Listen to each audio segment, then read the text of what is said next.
en las universidades en Latinoamérica nos preparan para ser buenos en nuestras profesiones. No necesariamente nos preparan para generar una estructura de negocio alrededor de nuestras profesiones. ¿Por qué no seguiste por allí y más bien preferiste el mundo del riesgo? Todos los problemas que existan, todos, que me han llegado, unos gigantescos, unos chiquititos, de todo tipo, al final todo tiene solución. Acompáñame a descubrir a las mentes extraordinarias detrás de ideas y proyectos extraordinarios. Bienvenidos. Hola, buenos días, buenas tardes, buenas noches, querida comunidad de Latin Minds, dependiendo de la hora que nos lean, nos escuchan o nos vean. Bienvenidos todos a un capítulo más de este espacio en el cual ustedes saben conversamos con mentes latinas brillantes a nivel mundial, y estamos con una mente latina brillante, una invitada de lujo, y estamos con María José Marta Witt. ¿Cómo estás, María José? Hola, muchas gracias, muy contenta de estar hoy día con ustedes, feliz de poder compartir este rato. Muchas gracias. María José, estás en Santiago. Una de las cosas que o tal vez una de las principales cosas que a mí más me llamó la atención cuando yo revisé tu historia o cuando analicé y estudié mucho más tu historia, tiene que ver con, eres abogada y emprendedora, ¿ok? Y eso normalmente, por experiencia lo digo, no va de la mano. Normalmente no va de la mano. ¿Cuándo nació? ¿Siempre tuve un espíritu emprendedor? ¿O cuándo te empezó a nacer ese espíritu emprendedor?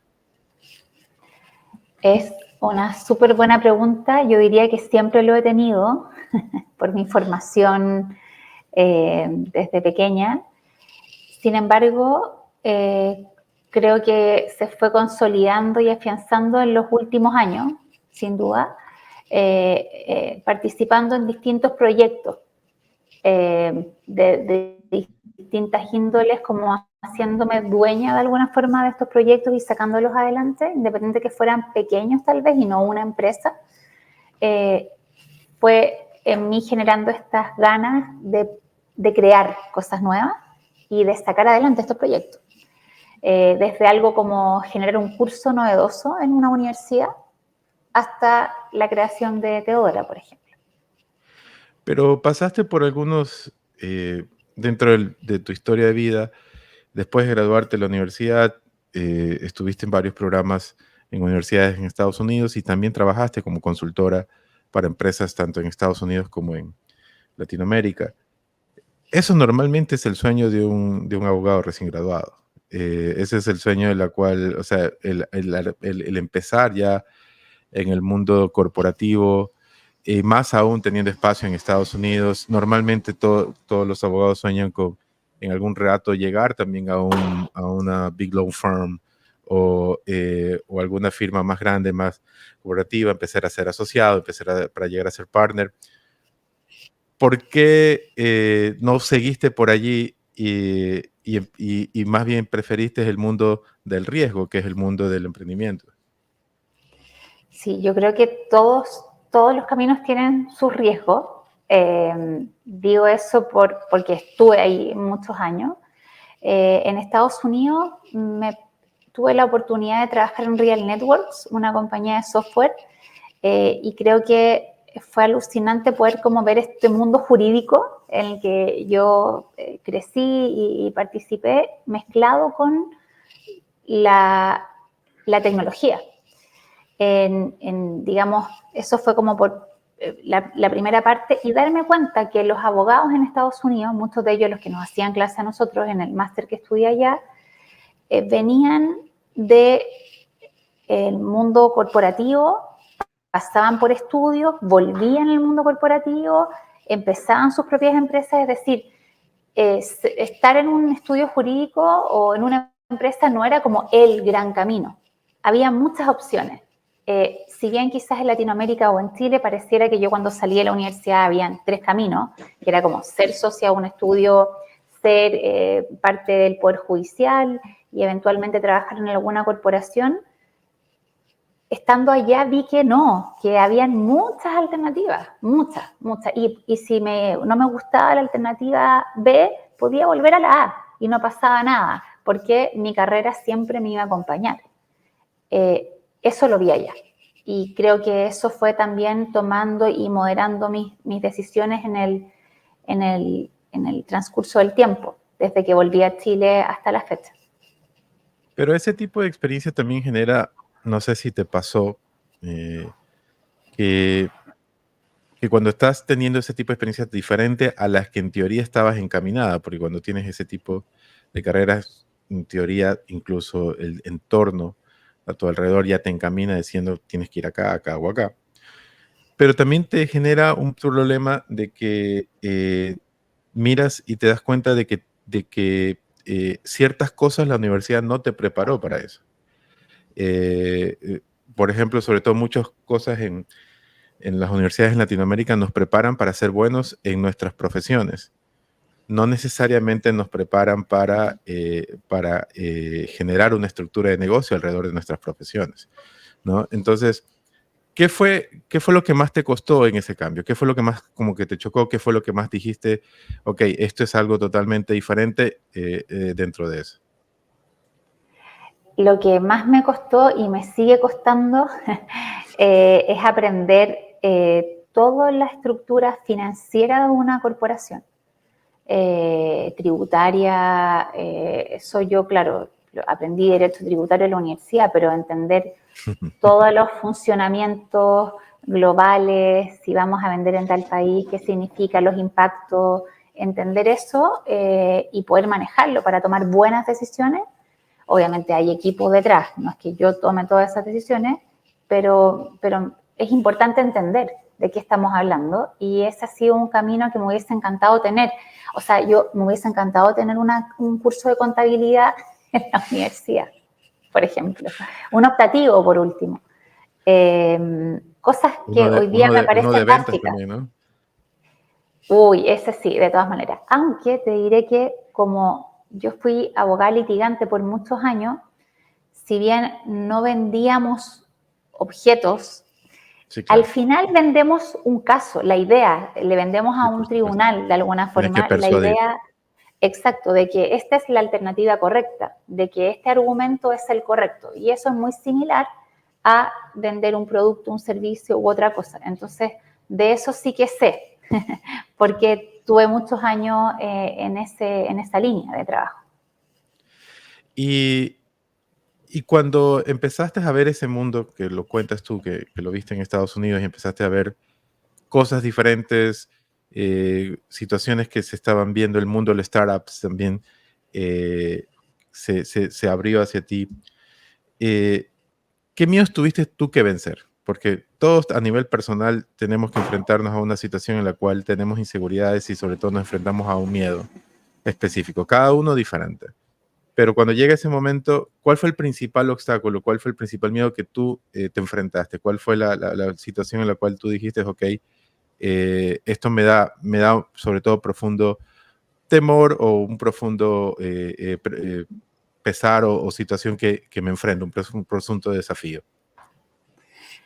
Mira, como lo relacionado a Estados Unidos, hago el link porque tiene que ver con lo que pasó después. Es como, queremos ir a estudiar, yo en esa época de hecho fuimos con mi marido a estudiar, y la decisión era económica. Vendemos todo para pagarnos todos los estudios allá y ver qué pasa. Era una apuesta, un riesgo económico, podríamos, no sé, haber reprobado, quién sabe, no sabíamos qué iba a pasar. Pero apostamos todo a este camino y nos fue muy bien a los dos. Por lo tanto, esto de nuevo, la vida me ha mostrado que sí estamos seguros, trabajamos duro y queremos hacer algo, no importa qué tan alto sea el riesgo, en la medida que estemos seguros de qué es lo que queremos hacer. Y ahora a mí me pasó esto con Teodora, es decir, estaba segura desde el día 1 de que este proyecto era muy importante. Es un problema global, social, y que yo quería resolver. Me importa mucho resolverlo. Entonces sabía que había riesgos económicos, que no resultara, tecnológico, olvídate, o sea, mucho más riesgo. El fracaso, que me fue pésimo y quedo como la que le fue pésimo. Que siempre, cierto, aparentemente nos enseñan en alguna parte de nuestra vida que importe mucho el qué dirán, cosa que he ido dejando sobre todo hay no sé si te pasó, pero la sociedad, por ejemplo, o sea, a nivel de comunidad de negocios en Norteamérica, el fracaso es mucho mejor valorado que nuestras sociedades latinoamericanas. Tal cual. El fracaso se ve como un peldaño más para el éxito. En nuestras sociedades latinoamericanas el fracaso se ve como una situación en la cual se te puede estigmatizar, ¿no? Entonces, exacto. Y eso es tal vez uno de los principios, incluso empieza por tu propio entorno, ¿no? Absolutamente de acuerdo con ese análisis y también el ego. Yo creo que este es el principal obstáculo, es como me voy a iniciar algo, es muy importante, me interesa mucho, pero de lo que no sé tanto, y me puede ir muy mal, eventualmente me podría ir muy mal. Y estoy dispuesta a que así sea. Ego, no importa, digamos, porque el propósito es tan grande de que si me va un poco bien, en el fondo, en este proceso, eso es muy bueno para muchas personas, un impacto muy grande, muy importante y de nuevo, corrimos el riesgo. Y estamos muy, muy felices de haber tomado esa decisión. Uno de los principales problemas cuando vas acumulando experiencia profesional, estudios profesionales, es de que mientras más información, más análisis. Y normalmente mientras más análisis puede haber más parálisis, ¿no? Me imagino que te has enfrentado a situaciones en las cuales mientras más los pensabas, menos buena idea era, pero sabías que tenías que buscar cómo tomar el riesgo. Y muchos de los que nos escuchan se enfrentan a esas situaciones día a día. Hay mucho perfil de empresario que ha estudiado bastante y que mientras más estudia ciertas cosas, más analiza todos los riesgos, pero mientras más se analiza todos los riesgos, también se puede perder muchas oportunidades de crecimiento. ¿Tú te enfrentaste con eso? ¿Y cómo tú los pudiste superar internamente? Sí, desde hace muchos años yo he tenido como una curiosidad intelectual por cómo los seres humanos tomamos las decisiones que tomamos, ¿sí? De qué forma ocurren las decisiones, las más simples a las más complejas, pese que no tengo nada que ver con el mundo de la neurociencia, pero me interesó mucho y aprendí de esto hace años que las decisiones, como el cerebro al final las toma, muchas veces tiene que ver con procesos como cognitivos y que dicen relación con experiencia acumulada. Pero cuando son muy complejas, como esta es donde es completamente incierto el resultado, no sabemos exactamente cuál va a ser el resultado final a ciencia cierta, también el cerebro toma sus atajos y un poco hace como si tira como una moneda al aire, de alguna forma, al tomar la decisión. Y eso cuando yo lo estudié y lo aprendí me pareció magnífico porque no podemos estar eternamente pensando sí o no, sí o no. Hasta el mismo cerebro tiene ese mecanismo que es de defensa al final del día, para avanzar, porque lo mejor en estos casos es accionar, tomar alguna acción. Si lo peor es no hacer nada. Y entendiendo eso, muchas veces me he enfrentado, ¿qué hago acá? Bueno, avancemos. Vamos por la B. Los no hay riesgos, ningún otro camino más que avanzar. Sí. Son A, B, pareciera que esta es la mejor, pero quedarse estancado esperando, digamos, que se nos ilumine, porque igual podría pasar algo muy malo en esa alternativa que parecía ser la más perfecta. Entonces, avanzar creo que ha sido la mejor fórmula para crecer rápido y crecer de una manera sólida en nuestra compañía. La segunda cosa que más me llamó la atención cuando leí tu historia es una vez que tienes una carrera y empiezas a tomar una carrera exitosa en Estados Unidos, decides regresar a Latinoamérica a emprender. Yo considero que si esto fuera un videojuego, Latinoamérica, el emprendimiento en Latinoamérica es uno de los niveles más complejos del videojuego. ¿Por qué decides ese challenge adicional? O sea, ¿por qué ¿por qué Latinoamérica? ¿Por qué emprender desde allá? Obviamente tratando de hacer, y vi tu misión, que me parece muy poderosa, de buscar ser un nuevo unicornio para el 2030. Pero ¿por qué emprendiendo desde allá? ¿Qué buscas allí? Sí, qué interesante tu pregunta. Tiene que ver con precisamente el problema que queremos resolver, que está relacionado con los sesgos. Los sesgos en Estados Unidos o en Europa son muy distintos a los de Latinoamérica.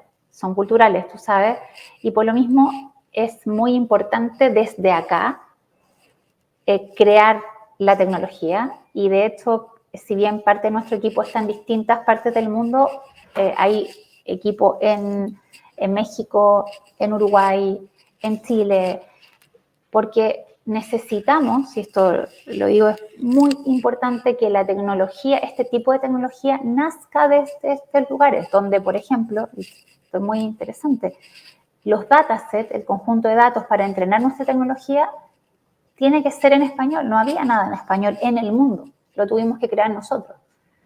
Por eso, Latinoamérica. Y de hecho es el más difícil, porque me hubiese sido mucho más fácil partir Teodora en inglés. Exactamente, eso fue lo que más me llamó la atención. Esa era Es la parte mucho la más que quería fácil. llegar. Es mucho más fácil. Es un desafío comercial más simple y tecnológico más simple. Pero dijimos, es que siempre, y Latinoamérica queda al final, y nunca nadie se hace cargo de los desafíos tecnológicos de Latinoamérica. Y a mí me interesa hacerme cargo de eso. Y por eso Ok, partimos en español. hablemos de tu empresa. ¿Qué es Teodora? ¿Qué es Teodora.ai? Sí. Teodora es una startup revolucionaria que lo que hace es ayudar a las corporaciones a tomar mejores decisiones. Al final del día, estamos trabajando solamente hoy día B2B, ayudando a tomar mejores decisiones. Tú dices, pero si asesora, no, es con tecnología. Entregamos métricas y analizamos sesgos de las corporaciones que muchas veces ayudan esta información a no solo disminuir los sesgos, sino que a ver lo que tú antes no veías en tu misma empresa, como al frente tuyo.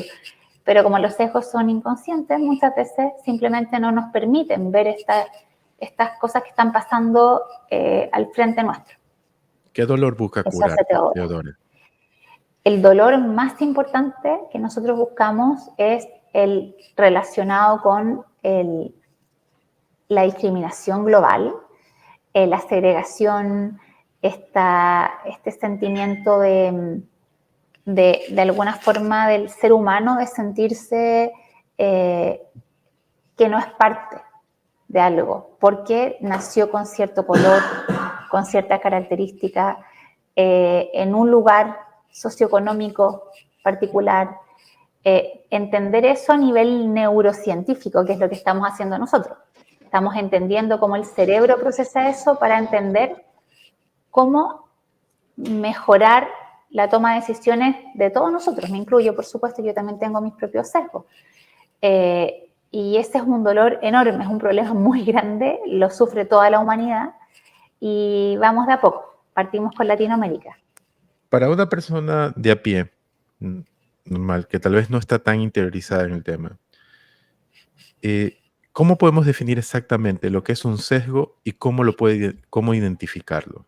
Sí, esa es una extraordinaria pregunta.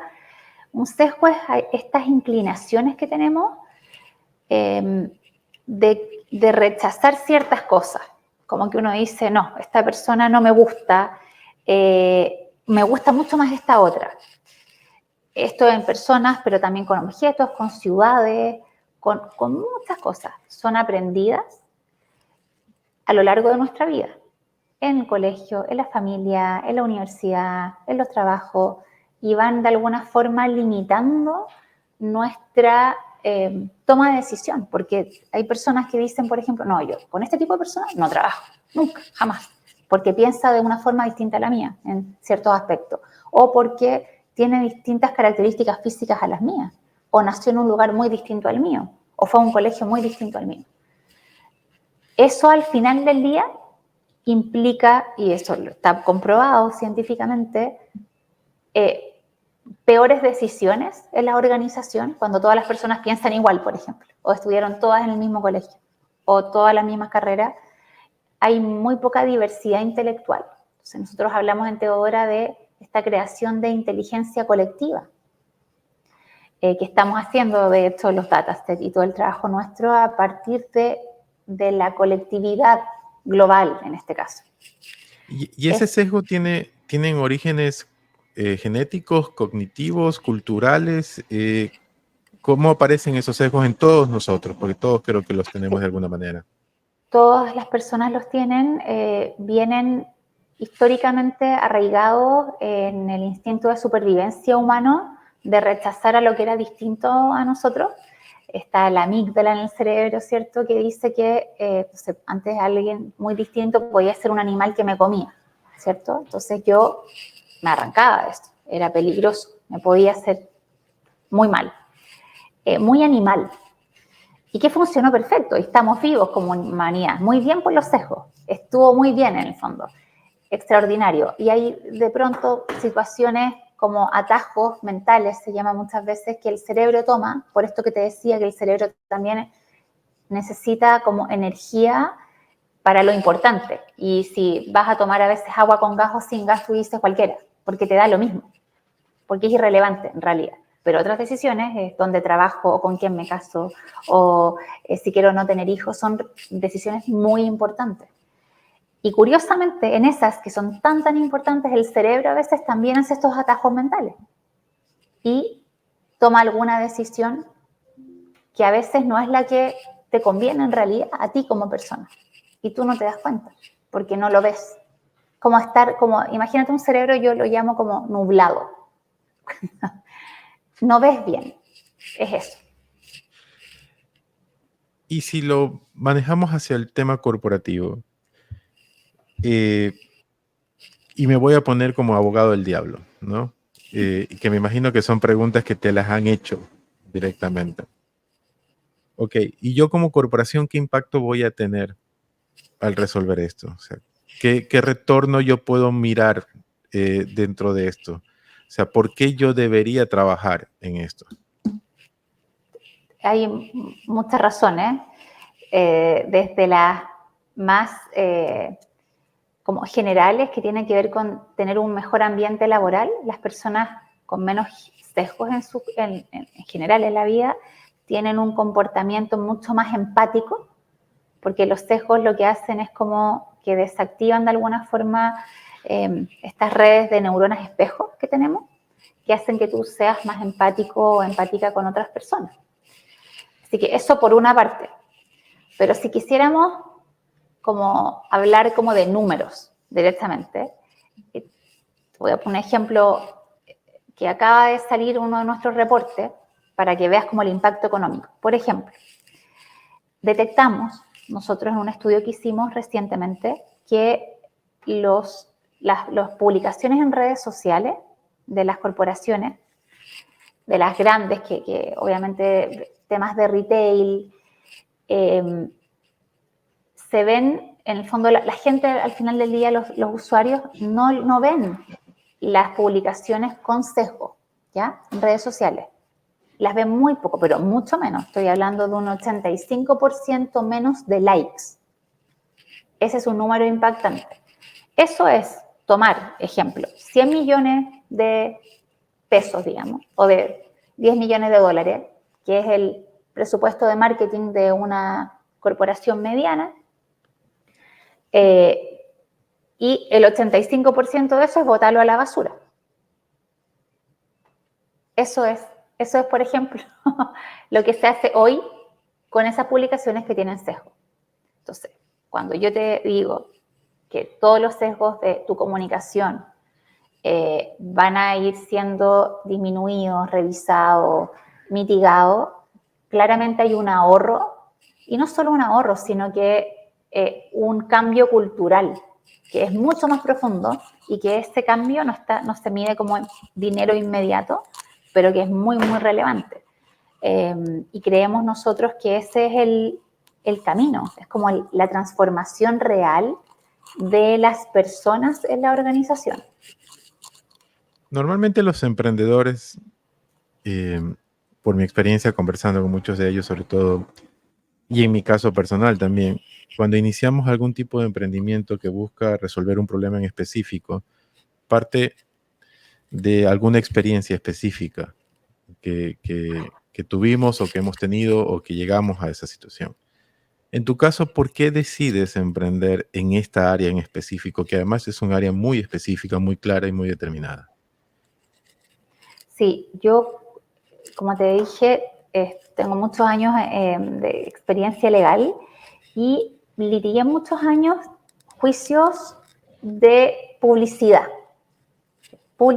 propiamente tal, y siempre me llamó la atención y me daba mucha curiosidad que empresas muy serias y respetadas tuvieran publicidades que fueran tan sesgadas, ¿ya? Y que no lo vieran, no lo viera el equipo de marketing, la gerencia, la persona que lo publica, no, pasara todos los filtros y esto no generara en el fondo ningún red flag para nadie en una organización. Siempre me dio mucha curiosidad eso y empecé a estudiar y tratar de entenderlo. Me fui a estudiar, me acuerdo, embarazada de mi segundo hijo, a Estados Unidos, a Yale, un curso de estos temas para lograr entender. Me costaba entender y ahí es cuando conecto con todo este tema de cómo cognitivamente a veces tomamos muy malas decisiones que nos perjudican a nosotros mismos en el fondo, y cómo los sesgos van entorpeciendo muchas de nuestras decisiones del día a día y obviamente en las corporaciones también. Así que yo te diría que no fue como un momento como de mi vida, sino que fue como un mix de entre lo que viví en Estados Unidos, también como inmigrante latina, María, y yo soy María José y fui María por todo el tiempo allá. Lo entiendo mucho. Y está, en el fondo, tenía estas ganas de crear algo que fuera un aporte real, que impactara vidas y que ayudara a cambiar este problema de alguna forma con tecnología, que era este link que te contaba que aprendí, que vi, que me sorprendió tanto en mi época en Estados Unidos. Para finalizar las tres últimas preguntas o topics para conversar, pasas de ser una consultora, de ser una abogada, de ser una representante, una abogada litigante, pasas a estar a la cabeza de un proyecto. Pasas a ser el front-end, pasas a ser la responsable principal. ¿Cuál fue el primer o cuál fue el mayor cambio que te dijiste, ok, esto es algo diferente, ahora yo estoy al frente? ¿Cuál fue ese como que disparador de que te hizo entender eso? Es que al principio todo dependía de mí, todo. Y esa es una responsabilidad muy grande, especialmente cuando partimos con las primeras contrataciones. Y darme cuenta que gente renunciaba a su trabajo y venía a trabajar con nosotros, es como, wow, qué emoción, primero, qué emoción, me alegra, pero qué responsabilidad, que es otro tipo de responsabilidad, porque yo estoy navegando, al principio era como sola en esta idea, pero ya ahora va a un barco con mucha gente. Y esta es una responsabilidad que nunca sentí antes, en el fondo. Ser CEO, ser emprendedora, al mismo tiempo tener una familia, criar hijos, y tener responsabilidades de guiar un equipo de trabajo, tener y construir en conjunto con tu esposo una familia, ser profesional. Llega un momento en el que puede ser overwhelming. Creo que a todos en algún momento nos puede sobrepasar, y mucha gente, muchas de las conversaciones que a veces tenemos, por ejemplo, de la audiencia que nos ve, es justamente esos momentos de sentirse overwhelming, porque es como que sientes que todo en algún momento te sobrepasa. ¿Te pasa que en algún momento te sobrepasa y cómo tratas de trabajarlo? Mira, tengo una virtud, tengo una calma interior de siempre. Cuando hay que estar muy alerta lo estoy, pero siempre como calmada. Es muy raro que me salga como de mis casillas, de alguna forma. Entonces, cuando siento que estoy dejando de estar en mi estado de calma, que es mi estado normal, incluso con 3 hijos, embarazada, recién nacido, o sea, es mi estado normal, me voy de vacaciones. Stop y no, en serio, aunque Sí, diga por es que supuesto. está esto aquí, me voy 3 días, da lo mismo. Con los niños agarro y cierro este tema y dejo, es el cerebro el que te hace estas jugarretas al final.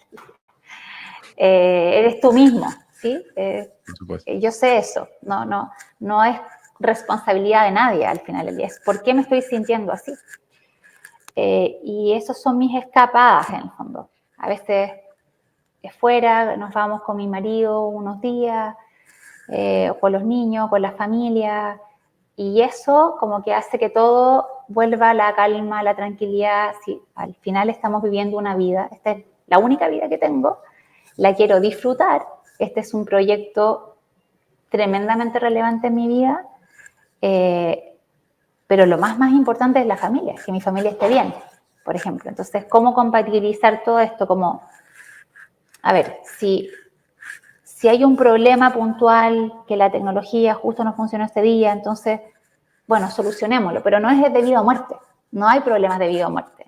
Cuando nada es tan terrible que no se pueda solucionar y yo me tomo la vida así, que todo tiene una solución, así se lo he enseñado a mis hijos, así lo aprendí yo, salvo la muerte. Por lo tanto, todos los problemas que existan, todos, que me han llegado, unos gigantescos, unos chiquititos, de todo tipo, al final todo tiene solución. Lo vamos a solucionar de alguna forma u otra. Entonces, entrar en estado como de pánico me perjudica a mí. Yo creo que tenemos una energía como limitada en el tiempo, en la vida, y que hay que gastarle las cosas que producen, que crean valor, que aportan alegría. Y ese es mi como modus de vivir. La final, ¿cuál es el desafío o qué cosa del futuro es la que más te emociona? El desafío que tenemos ahora y lo que más me emociona es poder seguir navegando teniendo esta Teodora, que es como una hija más en la casa, hacer que crezca y se independice, que tome vuelo propio y que pueda llegar a muchos países. Nuestra tecnología, ese es nuestro mayor sueño, y que muchas personas puedan aprender y educarse en relación a los sesgos y que más corporaciones hoy día comiencen a usar nuestra tecnología. Este es el sueño que tenemos. Te lo digo, es un sueño familiar. Hasta mis niños pequeños hablan de Teodora, usan gorro Teodora. O sea, esto es algo más grande, me sobrepasa. Y en el equipo que tenemos extraordinario, por lo tanto, estamos empujando con mucha fuerza para que eso se haga realidad lo antes posible. Para concluir, un libro que te haya impactado. Un libro que me haya impactado, muchísimos, pero de los más antiguos que he leído y que me impactaron como la vida, El Principito. Por su simpleza y su contenido. Así que ese, para mí, de hecho lo leo todavía con mis niños. Y cada vez que lo leo, me vuelve a hacer reflexionar cosas muy, muy importantes que olvidamos los adultos. Un consejo, sugerencia o recomendación que te haya servido. Consejo, nada es tan grave como parece. Nada es tan grave como parece y todo siempre tiene una solución. Y finalmente, un hábito que te funcione día a día. Un hábito que me funcione día a día, y que esto para mí es clave, es comer saludable y trabajar hasta una hora prudente para poder dormir lo suficiente. Creo que eso es muy importante. Dormir mal, a la larga te pasa la cuenta. Así que creo que ese es un hábito que hemos ido incorporando en la familia. María José, ¿dónde te encuentran si te quieren buscar? ¿Dónde te pueden seguir la comunidad? Sí, tenemos nuestra página web, www.teodora.ai. También Perfecto. tenemos LinkedIn de Teodora y encantada de, si tienen alguna duda adicional, poder escribirnos a nuestra página y tenemos el contacto. Y yo muchas veces soy la que revisa esos mensajes, así que estaría encantada de poder conversar con cualquiera que quisiera en esta red seguir comentando alguno de estos temas. María José, muchísimas gracias por estar aquí y por tu tiempo. Muchísimas gracias a ti, me encantó conversar contigo. Muchas gracias, querida comunidad. Nos vemos en un próximo capítulo de Latin Minds con otra mente brillante. Han conocido ustedes una gran profesional y una gran emprendedora. Un abrazo. Estoy seguro que también estás inspirado por esta gran historia de este gran emprendedor. Y ayúdanos dejándonos 5 estrellas para que más personas puedan escuchar estas historias positivas y reales. Si quieres ver el video completo, ingresa en www.capifinders.com/LatinMinds.